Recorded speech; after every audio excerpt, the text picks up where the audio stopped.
why it was important for me to finally realize, stop being all these fake people I used to be, stop being afraid.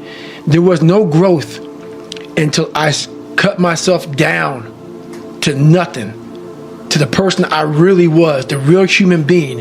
And once I found out who I really was, that's when I started growing. I was trying to build on top of a lied, fucked up foundation. You can't build a house on a fucked up foundation. So I had to get down to the actual mineral soil of who I was, and that's when you can start real growth.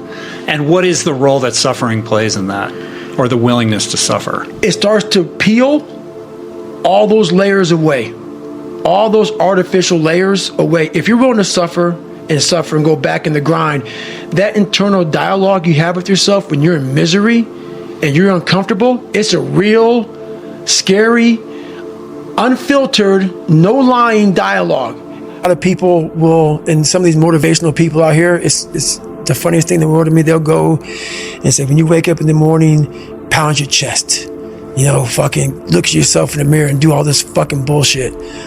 I hope it works. What works for me is that everyday resume, the things I know I've accomplished, the things I know I've done, real hard work, the real calluses on my mind, the real calluses on my hands. That's it. You don't need to pound your chest in the mirror fuck anymore if you have that.